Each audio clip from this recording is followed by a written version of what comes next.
Welcome to Life in Full Expression with me, your host, Beth Wolfe. In this show, we will explore, elevate, expand, and learn how to live your best life. Have you ever wondered what it feels like to live your life in full expression or create an expansive vision for your future?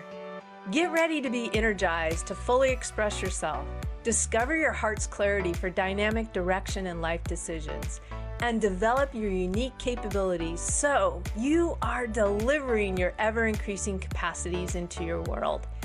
Join me, Beth Wolfe, and unleash the limitless capabilities of your soul, experiencing amazement, collaboration, fun, and purpose. Life in Full Expression starts now. Welcome, you amazing souls. I'm so excited that you are here for yourself, helping yourself explore, elevate, and expand. I get to be your host, Beth Wolfe, and today we're going to be talking about transformation. And I'm going to come from a topic about making peace within ourselves. And as I was just listening to the intro and getting ready for the show, it just downloaded to me that was one of the things that Napoleon Hill found as he researched very wealthy people in the world many eons ago, that one of the things that the most wealthy people sought after and had in their lives was peace of mind. So we're going to be talking about that as far as really discovering what are the first stages of real transformation and what it has to do with making peace with yourself, within yourself, and then also learning to love even something that has or has been difficult in your life, almost like something grotesque, which that's a little bit of a hint of what we're going to be talking about in a story today, is that what if we could love all parts of ourselves, no matter the circumstances and conditions? And then what does it look like for us to actually move through some resistance that might be stopping us from transforming? We're going to talk a little bit about that today. So welcome to Life in Full Expression in 7 dimensions. We're going to tap into our emotional dimension today, intellectual dimension, and a little bit of the spiritual dimension. But in essence, transformation is going to hit all 7 dimensions. So I'm going to start today with really looking at a story, almost a story that is about a king, a knight, and a woman.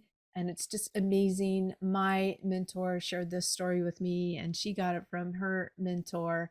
But I want to set the stage in this episode of how you and I can work in harmony with our own transformation rather than fighting against it. Because you and I are working in harmony with the way really the laws of the universe are working all around us and with us. We live on a planet that has all kinds of invisible laws within a solar system, within a universe. And instead of asking the universe to be in harmony with how maybe our human mind that can be limited at times, how it wants to create things, today I want to open up a little peek of how we can work with the universe and the law of harmony. It's something that I shared when I was on Close-Up TV last year in Connecticut, that there is a difference between having balance and harmony. And sometimes balance can be a lot of energy. So I'm not a real big fan of work-life balance. What if we could create a rhythm and harmony, just like the very earth that we live in, the solar system that we're in? I like that a little bit better. So I want to tell you a story now that sets the stage for some of you. And maybe you've heard this story before, but I also learned from not only my own earthly experience, but some of my mentors, that the Buddhists talk about having a beginner's mind. It's something that I give to my college students in one of the courses that I teach, that when they're looking at their core values and discovering what really matters to them, what if they could start with a beginner's mind? Because sometimes we've been taught things that we're like, oh, I don't even like that, or it doesn't serve me, but it's just come into your awareness and your culture from the family and the environment that you've been in. So great stories are told many, many times, because every time we hear the story, you and I have actually evolved since the last time we've heard it. And I heard this story the first time about 8 years ago. And so here we go. Well, story time with Beth today. So coming out here, there was really, I want to start here. I want to get this really right for us all. Um, there was a story about a knight named Gawain, and he was sent on a mission to try to answer the question. And the question was this: what do women want? That was the question. Now, of course, you and I might laugh at that because that's probably a question maybe men and women have tried to answer for centuries, right? So sometimes it's a question women have wanted to answer for centuries, as well as, what do women really want? Well, this knight, Sir Gawain, he would search and search and search and ask one person after another. He got very strange answers. Some of them sort of were, simple, like everyone wants to have, and this was back in, night medieval times. So every woman wants carriages in the garage and a big castle to live in. And women want dot, dot, dot, dot. And it would go on and on and on. But he knew that none of these were the right answer. He absolutely knew that he had not found the right answer. And finally, it was the day before the year was really up with Sir Gawain. And what had happened prior to this is he's a protector of the king of the kingdom. And the king had been out in the forest with the knight, and they got really accosted by a troll. And this troll put basically a sword to the king's throat and told him that, I'm going to kill you if you don't tell me what women want. And so the troll basically says, if you can find out what it is within a year, then not only will the knight's life be saved, but so will the king's. And so Sir Gawain is searching this entire year and is desperate to find this answer.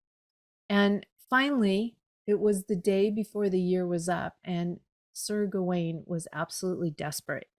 He had hunted everywhere. He had asked everyone he knew, and then the idea came to him that he should go back to the dark forest where he had met the troll, and maybe there in the dark forest he would meet someone who might have the answer. And as he went into the dark forest, he came to a woman, and he came up upon this woman who was the most grotesque creature he had ever met. She had old clothing with food that had been on her cheeks for weeks and weeks and weeks, if not years, and her skin was full of pock marks, and she had a big wart on her chin with this big long hair coming out of it. I mean, you're starting to imagine what this visual is. And she had matted hair and old food smashed on her face and dried. She had the most grotesque look on her face. I mean, whoa. So with respect, he went up to her and said, Madame, I have been searching the kingdom to find someone who could answer a question. And she said, oh, I bet I know the question. And she says, it's what do women want? And he said, yeah, how did you know that? And she said, because it's my brother who has put a spell out, and that's the one he keeps asking that question. He tries to kill people. He's always doing things like that. You'll never find the answer because I am the only one in the kingdom who knows the answer to that question.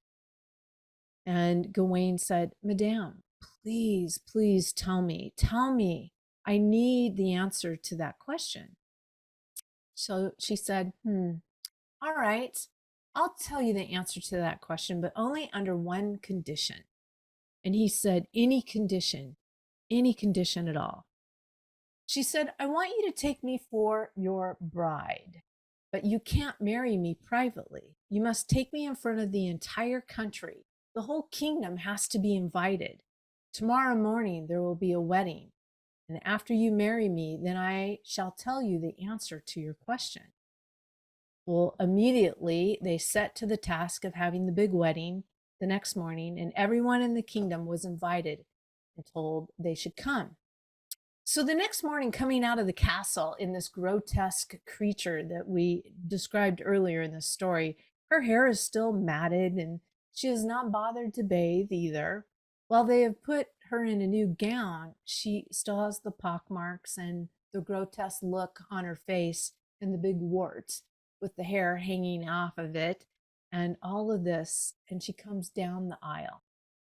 Well, Sir Gawain repeats his vows and publicly he marries her. And they have a big feast afterwards, and here she is. She's taking the big, just imagine this. She's sitting at the wedding table and she's taking a big leg off this turkey and the drumstick and just seeing that all this grease drippings are coming down from her face and onto her clothing. And he's looking at this creature that he has married. And then she turns to him and she says, well, are you going to take me to the bedchamber? He said, yes, madame, I will keep my vow.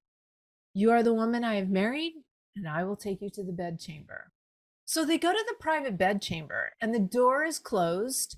He goes and sits down to the bed next to her, and she says, well, are you going to give me a kiss? And he turns to her and he summons everything that he has inside himself. And he gives her the most gentle, heartfelt kiss. And as he pulls back, he looks at her and she has transformed. She is no longer an ugly hag. Her face is smooth and beautiful. She is completely transformed into the most exquisite, radiant creature he has ever seen in his entire life. He is dumbstruck. He says, my God, what happened to you? She said, Sir Gawain, you have broken the spell. I have had a spell on me, and the spell is that I have looked like this awful creature, so no one would ever love me. But you have given me the kiss of pure love, and it has broken the spell. He said, oh my gosh. She said, but actually, it's only broken half of the spell. So now half of the day I must look like the grotesque creature, and half of the day I get to look like my regular self. So, Sir Gawain, would you prefer that I look like my grotesque self at night when we are alone? Or would you prefer that I look like my grotesque self during the day when all of your friends see me? And then my beautiful self at night? What would you prefer? Well, Sir Gawain looks at her and he says, no, this is not my choice. This is your choice. What would you prefer? She goes, oh my gosh, you've completely broken the spell now. Period. Now I can be my beautiful self all the time. Because here's the answer to your question. In the end, what women want is sovereignty. All of the spell was broken, of course. The king was saved, and that's the end of the story. He has the beautiful woman the whole time. All right, guys, let's unpack this story. We started with the beginner's mind, and we're unpacking this story. So as we go to unpacking it, there's a lot of symbolism and metaphors with this. So let's go to a quick commercial break. And when I come back, I'm going to unpack this story for you. And it is truly magnificent. And it has everything to do with transforming ourselves, making peace with ourselves. And I'm excited to unpack this story with you and for you. So stay tuned. I'll be right back after this short break.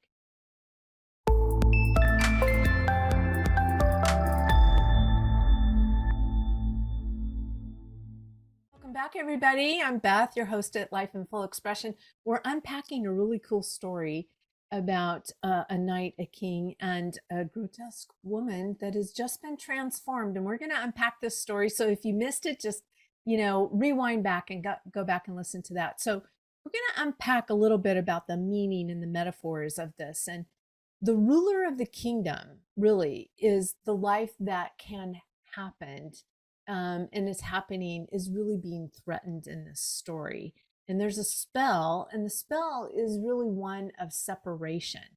And I want to invite us to look at what are some of the ways that we've actually separated ourselves from the greatness that is already in us. That, there's always, we're in this human experience, and exploring, elevating, and expanding. Yet sometimes there's parts of it that we really don't like, we begin to hate, and then we begin to separate ourselves. So that's a little bit of the representation of the spell here. So Sir Gawain is the knight, and you and I have all these different parts of ourselves. We have the part of us that is the holy self, the self that comes in and takes the human incarnation.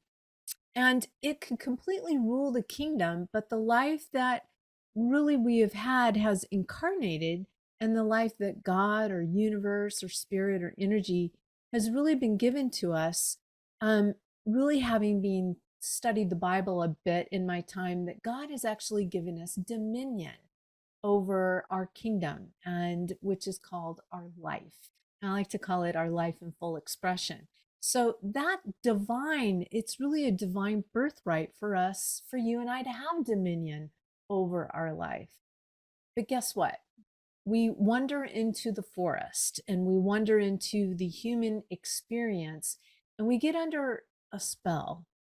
We get under a separation.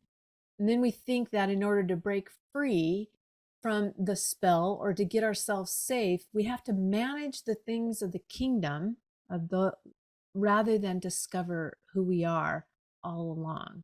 I think that's one of the things that I've discovered so much in my life is I've been whole this entire life experience, and I've just been discovering that. And self-love has probably been one of the most extraordinary discoveries that I've had so far. So Sir Gawain is doing his best to save the king.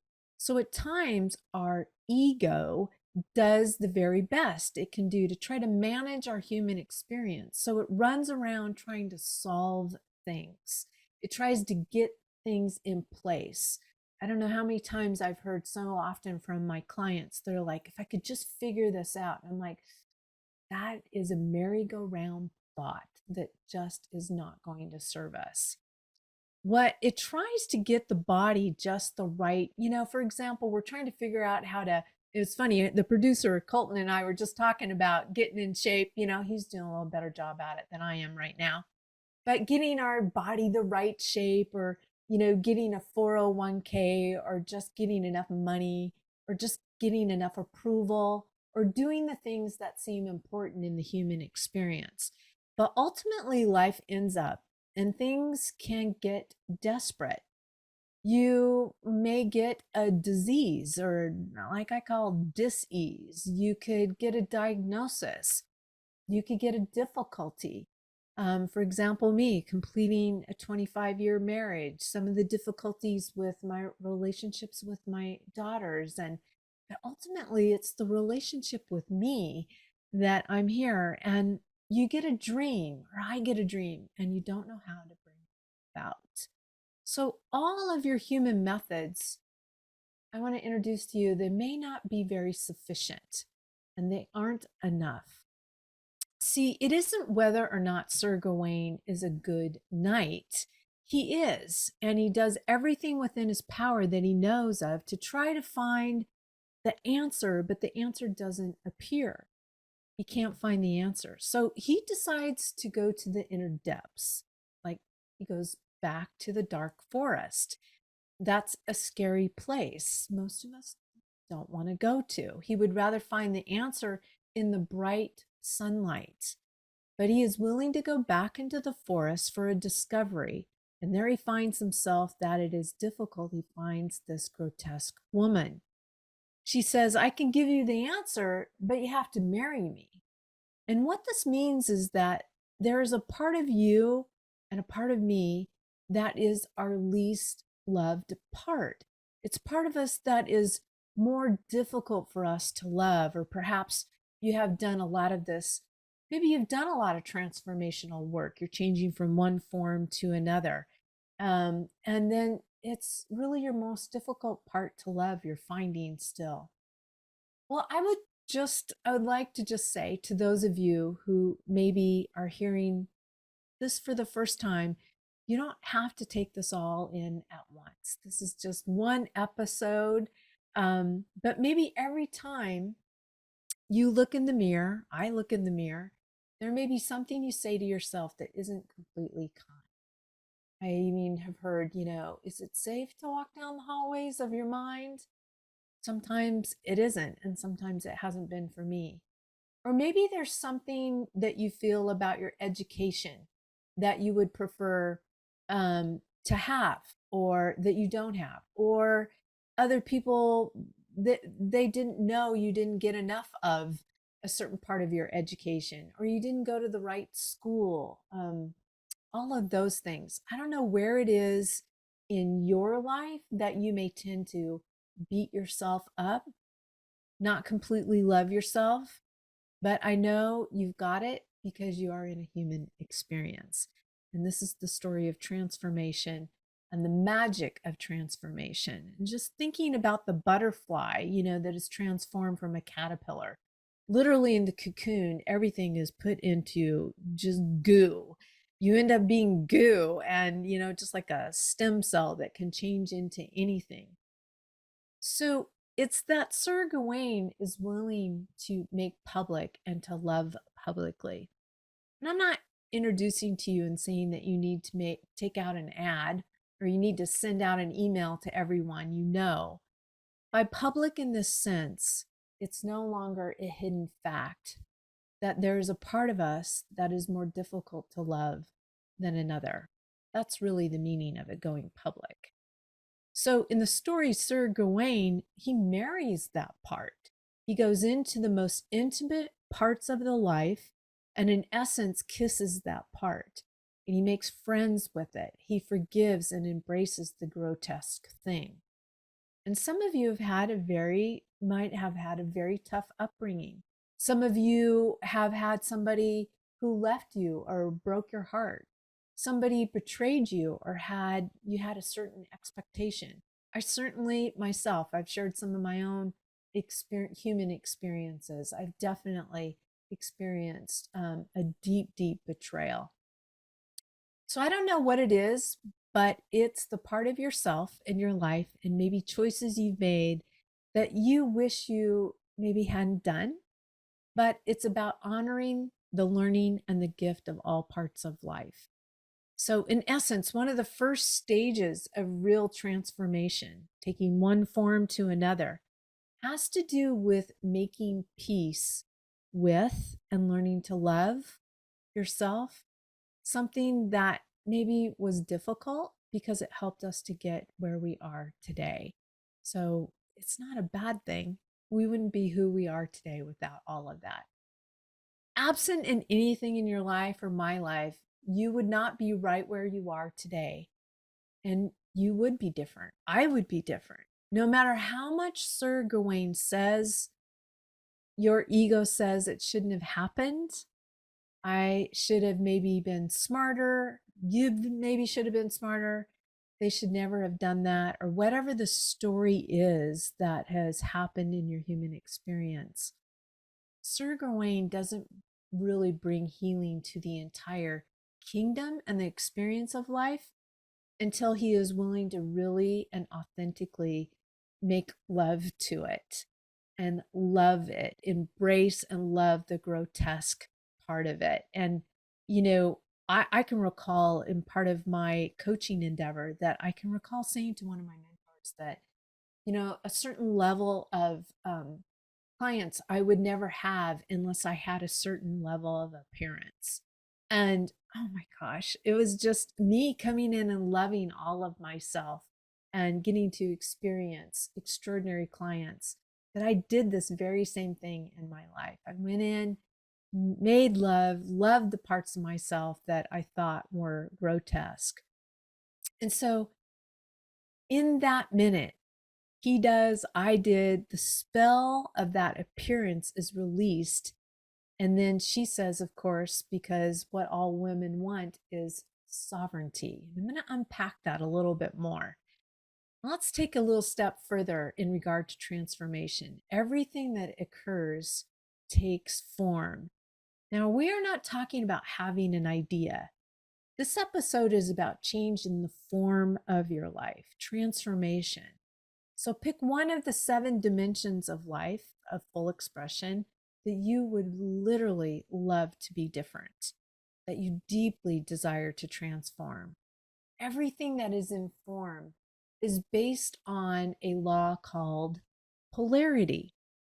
And in the law of polarity, there is a positive and negative charge, right? And everything attracts. Everything is attracted by the law of polarity. I want to introduce to you maybe something that you've heard of, maybe something that you haven't. So, in this situation that we're talking about today, the female aspect is spirit and the male aspect is physical. So, if you think about yourself as a literal cross, your vertical is your female energy, your spirit, and the horizontal is your male. If you put your arms straight out to your sides, you make a literal cross. And the vertical is your spirit. That's your feminine nature. It's your spirit. It doesn't matter whether you are in sex, a male sex or a female sex. Your horizontal is your masculine or your physical. It's the yang energy. It's that which expresses into time form that our human experience is having. And the intersection, as we look at it, of that is at our heart. So when you listen deeply and learn to embrace the message from your own heart, see, the feminine wants sovereignty. That means this is the inside out universe. So often, so many of my clients are trying to change their circumstances, conditions, and situations on the outside of themselves. And what they really truly want to experience is expressing their true sovereignty, their true nature out into the human experience. And then the circumstances and conditions change on the outside. So, that which we are longing to be and do and experience and express is really truly from our eternal selves, our spirit.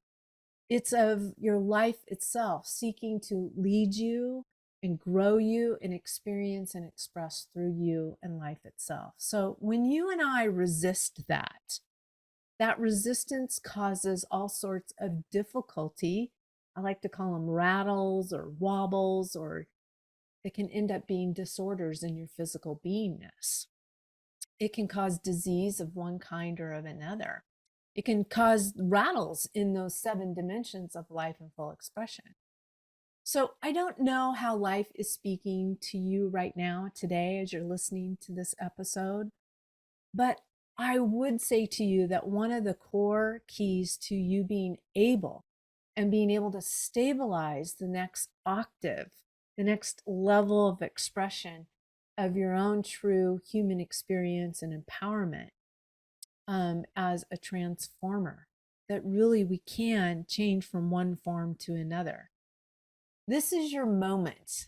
The power that is required to take you to the new octave is really not compatible with us not liking ourselves and self-loathing and thinking that there's parts of us that are grotesque. It's not compatible with when you, in essence, beat yourself up. And so our wall, really our role, our part is just in short in this episode is to really kind of think about, where could you go into the forest? Would you be willing to go into a place and say, perhaps either in your history or the way you might look at something or how people have said something to you, where am I still hanging on to something that when I get close to it, okay, when I get close to it, I just think it's ugly. Some kind of experience that you've had or something that you're thinking about yourself. When I get close to it, I just think it's gross. It's ugly. I don't like it. When I get close to it, whatever the version of the grotesque woman is in the story, because then as you begin to say, you know what, this actually holds the key for me. See, the grotesque woman in the forest had the answer. She had the answer that Sir Gawain was looking for.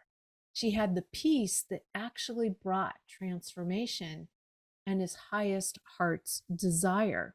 Because at the end of the story is that Sir Gawain had supported the king his whole life, but Gawain had always wanted his own experience. So think about that for a minute. Are we supporting things so much outside of ourselves and other people that we're really not truly supporting our own human experience? And I think about how could we really do that? I've been reading a book by Lynn Twist called The Committed Life. And I'm beginning to have unveiled even in my own life that that may be the very pull for all of us, is that we are committed to something that is incredibly larger than ourselves. And it draws this greatness out of us, this sovereignty, the spirit that is in us, and we can put it into our human experience. And so back to Sir Gawain, he had wanted his own princess, and so so do you and I. We want that experience as well, whatever version it is, whether it is, an extraordinary career, an amazing relationship, or, like Colton and I are doing right now, we're getting fit. We're cutting off weight and becoming super trim, taut, and terrific is one phrase I use for myself. That's what transformation is. It's calling you and I, as much as life seeking itself to really express from us out into the human experience.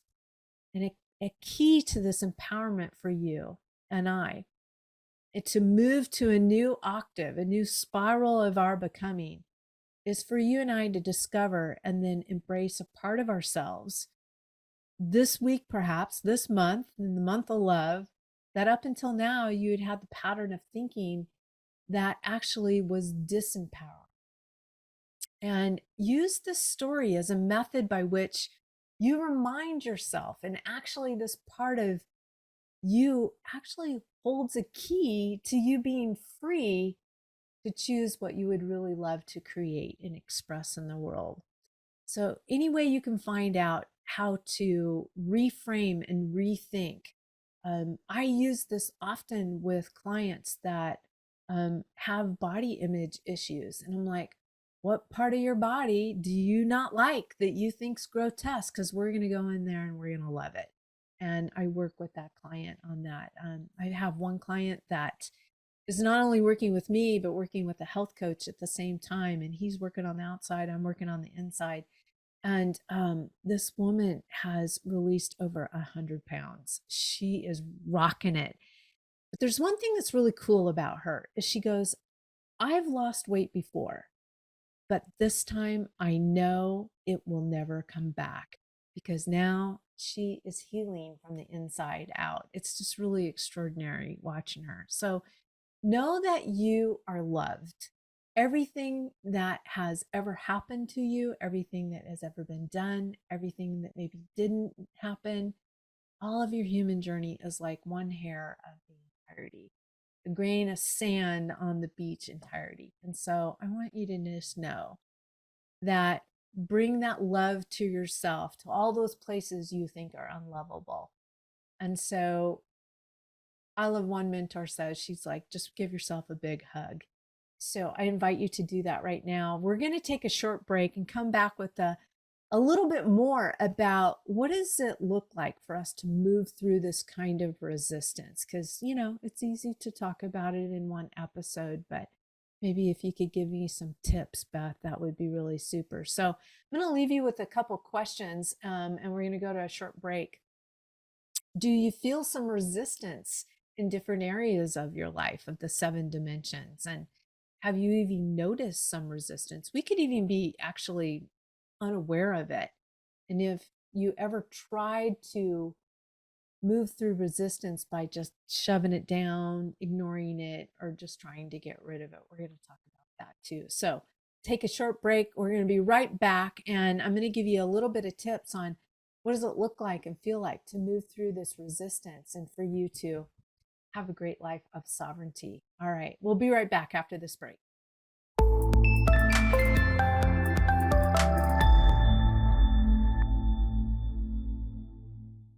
back, everybody. We're talking today in the episode on life in full expression is about making peace with yourself, within yourself. And in this segment, I wanted to give you a little bit of tips on what it looks like and feels like to move through resistance. And none, probably one of the best places to start is even to notice that you are resisting, because that is almost like a wake up with that. So one of my mentors was having a conversation with somebody that is really a featured global speaker and is on the world stage. And this particular person was sharing with my mentor that it really doesn't matter what stage we get to, no matter how we are, whether, this person's selling millions of books, whatever measure of success, no matter how healthy your body is, on and on and on. Okay. We are always on an edge of becoming in this human experience. As I explained, we've got the divine energy coming into us in the vertical plane, and then on the horizontal, we're having our human experience. So we're always in a state of developing and calling up more, exploring, elevating, expanding, which I love. And I wanted to just give you a little sneak preview that there's a gravitational field, okay? A pull for each one of us. It's a gravitational pull of I like to introduce to it a little bit of like feeling like a disorder. And in physics, they call this entropy, that when you are in a state of entropy, you're in a state of disorder. And I don't know about you, but in my human experience, sometimes I'm pulled to, this disorder. Even as Colton and I are talking about revving up our physical fitness, if we didn't pay attention to it, we would be pulled into a disorder of disease. And so if we feel a pull from order to disorder in our lives, it's kind of full, we're going to experience this on a daily aspect of being in this human experience. But what it does do is it actually creates an opportunity for you and I to have some kind of evolutionary pull to a greater possibility of order. So actually having the opposites in this pull of this law of polarity, it actually serves us. So it's if as if we feel a contraction that we truly do not want to express in our lives, like a cluttered room. I don't know about you, but sometimes I just do not put my clothes away. And there was some laying on the floor for, I think, almost a whole week. And I'm like, I am cleaning that up today. There was just that pull to disorder. And I noticed that I would really love to express some order on the floor of my bedroom. But just coming back to that's the experience that we're going to have in this human experience. And it's not bad. Um, so it might be like a decreased fitness or not exercising, not taking good in nutrition, or you might have some impulsivity in spending financially rather than staying within the means of your current income, stuff like that. So if we're honest, every one of us feels these pulls, right? All of us show up in different areas of our life of what these pulls of disorder or entropy show up. And some of us, it shows up more maybe in one dimension of life in full expression than others. And we may have less resistance in one dimension or another. And so there's a pull for all of us to have this greater freedom of flow in that area or areas, but we may have more resistance in, for example, like I was sharing with my one client about managing her health and the shape of her physicality. Where others, I have another client that's on the East Coast and she's got that dialed in. She doesn't struggle with her physical disorder at all. It's always in order. But then she has other areas. So we are always having in this pull of polarity. It doesn't matter what, it just matters that you and I actually begin to notice this and where we're having resistance to actual transformation. That's the first step. Notice what you're noticing because it's a clue. And here's the second step. It's not going to serve you to beat yourself up when you find that you have some resistance. It never is. Remember, we're coming from that story. It's best that we just love that we marry it in the sense that we're going to come in and love that part of our human experience. And so we're in a physical world and we're having a physical human. We're more than just this physical beingness, like I've explained so far. There is a spiritual component to us, and we are a spiritual being having this experience. And I want us to invite us that to identify ourselves more than just this human experience and be able to call in an authority. Um, and I use that word as like an energy, an empowerment that comes from being who we really are, which is spirit and energy. And so we start to recognize that we're resisting something in our lives, and that it's an invitation. There's an invitation for us to transform. It's an invitation. Go into the dark forest and and check this out. And just like us, here's an example. If we were both taking a math class and we're taking on a chapter on geometry, there would be a certain kind of curriculum that we would be training in, and we would learn in order for us to learn geometry. And I can remember taking geometry as a sophomore in high school. Did not take that seriously. It really is, geometry is super cool. And of course, the power of geometry is that it's the study of all kinds of shapes and how they work, and mathematically, really our whole universe is geometrically balanced. So you and I are in this curriculum as well.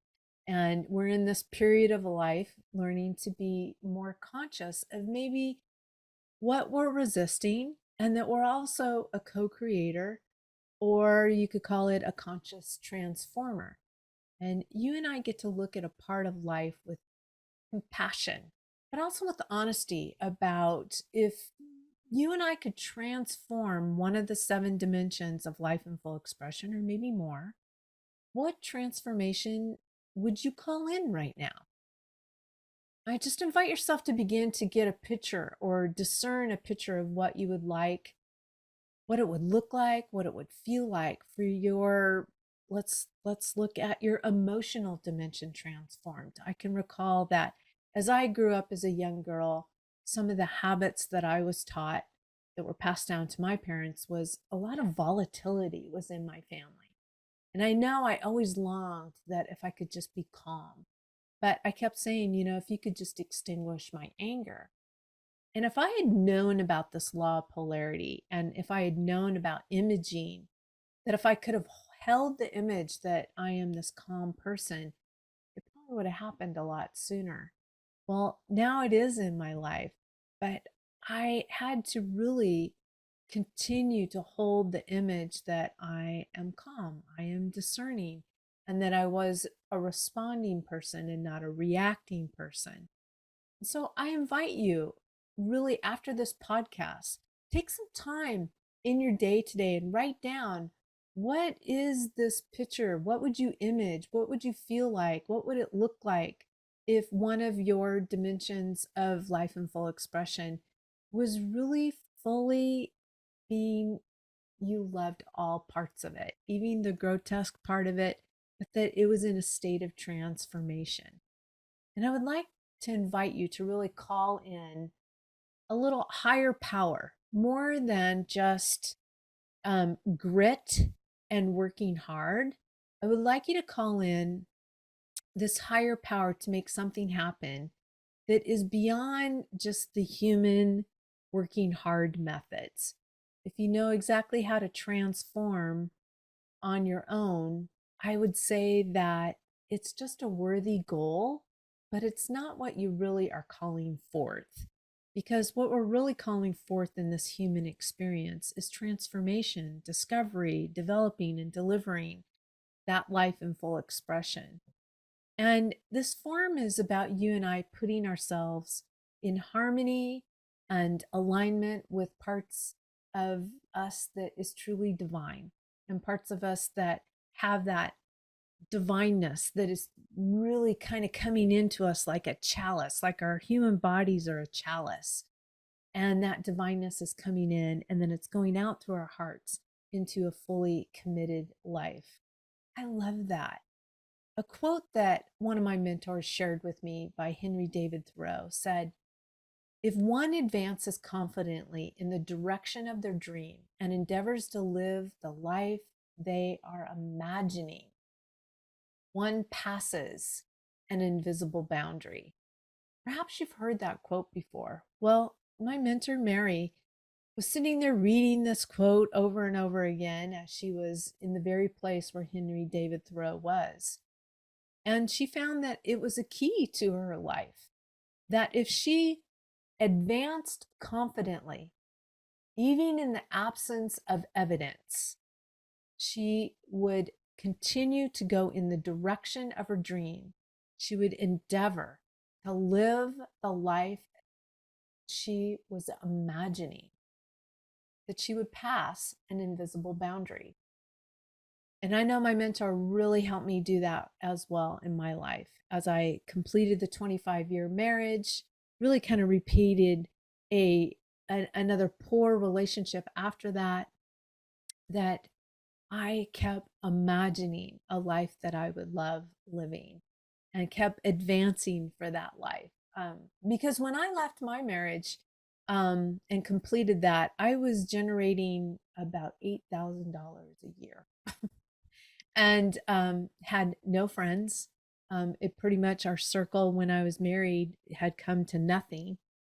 So felt very alone, felt destitute, didn't have a full-time job. So I couldn't even rent a place, even though I could have paid the full year's rent. You know, people, if you don't have a full-time job and working on a regular basis, they don't want to rent to you. So in the midst of all of that, circumstances, conditions, and situations, I put to work this key component of Henry David Thoreau, and I kept advancing confidently. And, within 3 years, I had several sources of income. And within 3 years, I was able to rent my own apartment, my own house that I'm in now. And now I can say that even advancing in the relationship category, I just have an amazing partner that I'm with now as well. And it was endeavoring. It was not always simple, easy. It was difficult. There was tears that came, but I started to notice where I was having resistance. And so where might you be having resistance in your life in full expression? What's not being expressed fully is really a begin question. So, this resistance that I experienced, and probably you are as well if you're human, this pull toward things that perhaps have been or used to be, the feeling of resistance that would lead us to say, I'm not sure I can do this, or I want to do this, but I get confused. Now, I felt a lot of that at times. It was an awareness that was starting to come in. And all of that, if one advances, if you and I advance confidently, just the best that you are being in that moment, that resistance is an invisible boundary. That's how you move through it, is you advance confidently. And confidently, if you break up that word, it's with fidelity. So it's almost with integrity. Stay in integrity with yourself. Stay in integrity with your true heart, with your core values.